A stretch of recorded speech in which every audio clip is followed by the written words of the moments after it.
On line classes کے ایک اور لیکچر کے ساتھ ایک اور شاعر کے ساتھ آج حاضر خدمت ہوں۔ میرے ہاتھ میں وہی Gulzar Urdu Sindh textbook board 11ویں جماعت کے لیے یہ کتاب کا انتخاب کیا ہے، اور یہ اس کے حصہ غزلیات صفحہ نمبر 114 میں ہم نے جو آج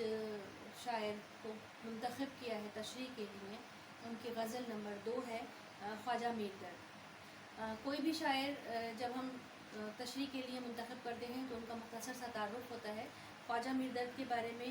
مختصر سا تعارف چند سطور میں بیان کرتی چلوں کہ خواجہ میر درد سن 1721 کو دہلی میں پیدا ہوئے تھے، اور آپ 1785 میں آپ کی وفات ہوئی۔ کل جو آپ کی عمر بنتی ہے وہ 64 برس بنتی ہے، اور آپ کی فنی جو عمر ہے، شعر و شاعری کی جو عمر ہے وہ، کیونکہ آپ نے بہت ہی جلد بہت ہی چھوٹی عمر سے شاعری کا آغاز کر دیا تھا، تو اس طرح آپ کی فنی عمر بہت طویل ہے ماشاء اللہ۔ اچھا، درد جو ہیں وہ جو جانے جاتے ہیں وہ صوفی شاعر ہیں، وہ شاعر معرفت ہیں، شاعر عشق حقیقی ہیں، اور یہی ان کی پہچان ہے اور یہی ان کا کمال تھا۔ درد نے دہلی میں آنکھ کھولی اور تمام عمر دہلی میں ہی رہے۔ آپ کے والد جو تھے وہ ایک صوفی تھے، اور جو معرفت ہے وہ اور عشق حقیقی ہے، یہ آپ کو آپ کے خاندان کا کی شان ہے یہ، اور یہ آپ کو وراثت میں ملی۔ اور جب آپ کو وراثت میں معرفت وراثت میں ملی تو آپ نے اس میں عشق حقیقی میں جو آپ کا اظہار ہوا شاعری میں، تو آپ نے اس کو چار چاند لگا دیے۔ آپ اپنے والد کی جگہ سجادہ نشین گدی نشین ہوئے، اور روحانی محفلوں میں، علمی محفلوں میں آپ نے غزل میں آپ نے عشق حقیقی کو اس خوبصورت انداز میں بیان کیا کہ یہ قسم جو ہے وہ آپ سے منسوب ہوئی، اور آپ عشق حقیقی بیان کرنے میں آپ کا ثانی کوئی نہیں رہا۔ اچھا جی، یہاں پہ درد کے بارے میں جو مختصر تعارف ہو گیا۔ کوئی بھی شعر جب ہم کو تشریح کے لیے دیا جاتا ہے تو اس کے جو ہم چند نکات ہوتے ہیں تشریح کے حوالے سے، ہم ان کے اوپر بات کریں تو چند خصوصی نکات، جیسے ہم نے اس شعر کے شاعر کا حوالہ دینا ہوتا ہے، حوالے میں ہم شاعر کا نام لکھتے ہیں، پھر چند سطور میں شاعر کا تعارف بیان کیا جاتا ہے۔ اس کے بعد جو دیا گیا شعر ہوتا ہے اس کے اندر جو کچھ اگر مشکل الفاظ ہیں تو ان کے معنی تحریر کیے جاتے ہیں، تشریح کی جاتی ہے۔ اس سے قبل اگر شعر کا فنی حسن بیان کر دیا جائے کہ یہ مقطع ہے، مطلع ہے، یا تلمی ہے، یا کوئی اور صنف ہے، تو صنف سخن ہے، تو اس کا حوالہ ضرور دیا جاتا ہے کہ شعر کس قسم کا ہے۔ اور اس کے بعد شاعر کا خیال بھی، کہ کیونکہ غزل کا ہر شعر جو ہے وہ دوسرے شعر سے شاعر کے مزاج کے مطابق مختلف ہو سکتا ہے، تو اس وجہ سے اس شعر میں شاعر کیا کہنا چاہ رہا ہے وہ بیان کیا جاتا ہے، تشریح کی جاتی ہے، اور مماثل شعر کسی بھی شاعر کا اس شعر کے حوالے سے مماثل شعر بیان کر دیا جاتا ہے۔ یہ ایک معقول تشریح ہے۔ اگر ان تمام نکات کے مطابق تشریح کی جائے گی تو آپ کے امتحانی کاپی میں بہت اچھے نمبر لا سکتی ہے۔ آپ کی کاپی جو ہے وہ خوبصورت تحریر کے ساتھ اچھے نمبر آپ کو دے گی۔ اچھا جی، شروع کرتے ہیں غزل کی میر درد کی دوسری غزل، صفحہ نمبر 114۔ ہے غلط گر گمان میں کچھ ہے، تجھ سوا بھی جہان میں کچھ ہے۔ یہ میر درد کی غزل نمبر 2 کا پہلا شعر ہے، اور پہلا شعر کیونکہ مطلع ہوتا ہے تو اس حساب سے اس شعر کا فنی حسن مطلع ہے۔ اور دوسرا، اگر ہم اس شعر کو ہم پہلے اس غزل کو دیکھیں تو یہ غزل جو ہے وہ بنیادی طور پہ عشق مجازی، اس کا موضوع ہے عشق مجازی، لیکن اس غزل کا پہلا شعر جو ہے وہ جو مجھے نظر آ رہا ہے وہ پڑھتے ہی ذہن جو ہے وہ عشق حقیقی کی طرف جاتا ہے، اور یہ نظر آتا ہے کہ شاعر جو ہے وہ اپنے رب سے مخاطب ہے، پروردگار سے مخاطب ہے، اور یہ کہتا ہے کہ اگر میں اپنے معبود، اپنے رب کے علاوہ بھی میرے ذہن میں کوئی ایسی بات آئے کہ اس جہان میں کوئی اور طاقتور ہستی ہے رب کے علاوہ نعوذ باللہ، تو یہ غلط ہے۔ یہ کہنا شاعر کا اس شعر کو پڑھتے ہی جو ذہن میں بات آ رہی ہے وہ یہ ہے کہ اللہ تعالیٰ کی وحدانیت کا اقرار کرنا کہ اللہ کے علاوہ کوئی بھی معبود نہیں، کوئی عبادت کے لائق نہیں، اور جو طاقتور ترین ذات ہے وہ سوائے اللہ کے اور کوئی نہیں ہے۔ اور اگر کسی کے دماغ میں، کسی کے ذہن میں، کسی کے دل میں یہ خیال آتا ہے کہ کوئی اور ہستی بھی ہو سکتی ہے، کوئی اور بھی ہے، تو یہ خیال آنا ہی غلط ہے۔ یہ ایک سیدھا اس کی تشریح ہے۔ لیکن کیونکہ بقیہ تمام اشعار جو ہیں وہ عشق مجازی کی نمائندگی کر رہے ہیں، تو مجھے اس شعر کو اگر میں عشق مجازی کے پہلو سے دیکھوں تو یہاں پہ ہم بقیہ اشعار جب ہم کریں گے تو ہمیں یہ شعر بہت اچھی طرح سے سمجھ میں آئے گا۔ اس کا دوسرا پہلو جو ہے وہ یہ دکھتا ہے کہ اگر ہم عشق حقیقی ایک پوائنٹ ڈالیں، تشریح کریں، نمبر 1 عشق حقیقی کے مطابق شعر کی تشریح، اور آپ نے وہ لکھ دیا کہ اپنے پروردگار کی وحدانیت کا اقرار، اور پوری تشریح اس میں آپ نے 6-7 لائنیں لکھ دی۔ اس کے بعد آپ پوائنٹ نمبر 2 ڈالیے اور عشق مجازی کے مطابق تشریح، اس شعر کی تشریح، اور پھر اس میں آپ یہ لکھیے کہ کیونکہ شعر کے دوسرے مصرے میں جو لفظ استعمال ہو رہا ہے جہان، تجھ سوا بھی جہان میں کچھ ہے۔ جہان کا مطلب کہ اللہ تعالیٰ کی بنائی گئی تمام چیزیں جو اللہ تعالیٰ نے اس جہان میں رکھی ہیں، تمام نعمتیں، یہ تمام نعمتیں اللہ تعالیٰ نے کس کے لیے رکھی ہیں؟ انسان کے لیے رکھی ہیں۔ یہ پورا جہان جو ہے کس کے لیے بنایا ہے؟ انسان کے لیے، کہ وہ اس کو تسخیر کرے۔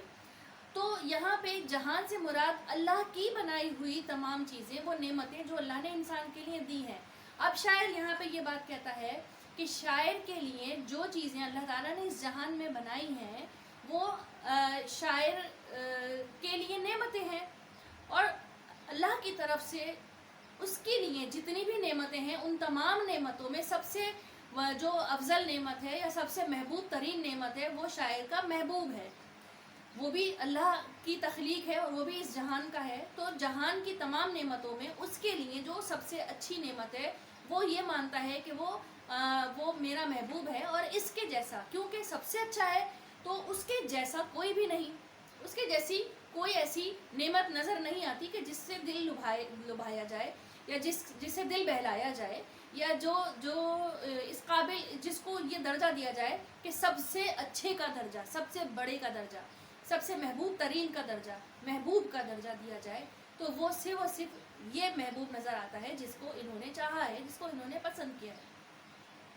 پھر یہ کہتے ہیں کہ جب یہ طے ہے کہ یہ محبوب جو ہے یہ سب سے اچھا ہے، تو پھر یہ خیال، گمان دل و دماغ میں لانا کہ اس سے بھی اچھا ہو سکتا ہے، تو یہ غلط ہے۔ یہ چیز غلط ہے کہ جو چیز میں نے اپنے لیے اپنا محبوب بنا کے یہ چیز اپنے لیے بیان کی ہے، یہ بتائی ہے کہ یہی سب سے اچھا ہے اور اس کے علاوہ کوئی اور نہیں ہے، تو اور یہی میرے لیے سب سے اچھی نعمت ہے جہان کی، تو پھر یہ گمان کرنا کہ کوئی اور بھی ہو سکتا ہے، یہ چیز غلط ہے۔ یہاں پہ ہمارا دونوں طریقوں سے ہم نے وضاحت کر دی۔ اب آپ کے دل کو جو اس کی تشریح آئے آپ وہ اس کا خیال لیجئے، اور یا پھر آپ دونوں کے اعتبار سے بھی کر سکتے ہیں، عشق حقیقی کی مناسبت سے، عشق مجازی کی مناسبت سے۔ اب آتے ہیں دوسرے شعر کی طرف۔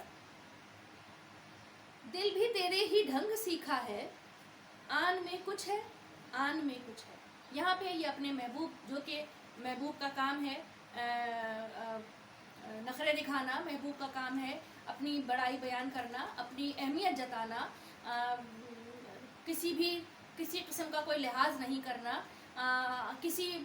پنجے میں، شکنجے میں، کسی جال میں نہیں پھنسنا، یہی تو اس کا کام ہے۔ وہ یہ اپنا کام بہت اچھی طرح سے جانتا ہے، اور وہ تمام عاشق کے جتنے بھی اس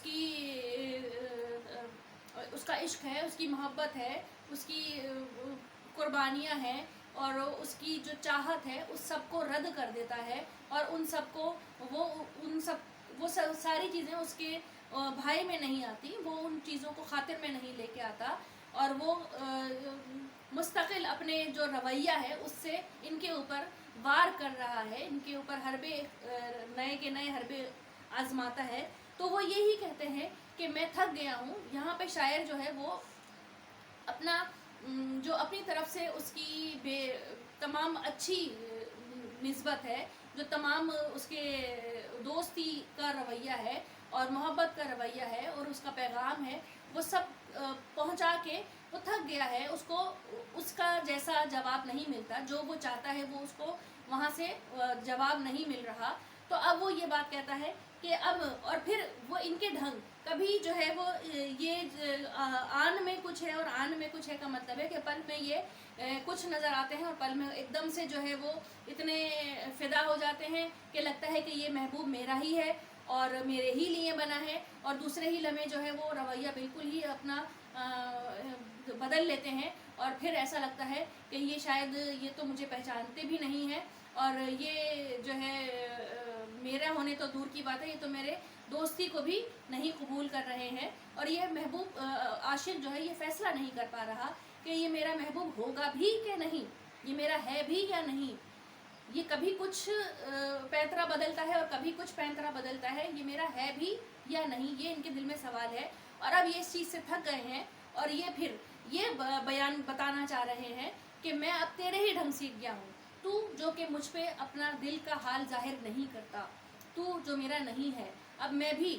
یہ کوشش کروں گا کہ میں بھی تیرے ہی ڈھنگ، تیرا ہی ہر جو تیرا وار ہے اس کا جواب اسی طرح سے دوں، جیسا تو ہے میں تجھے ویسے ہی جواب دوں۔ اور اس کا دوسرا پہلو ہم اس کو اس طرح سے سمجھیں گے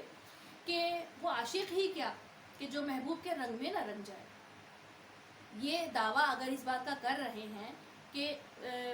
میں تیرے ہی ڈھنگ سیکھا ہوں،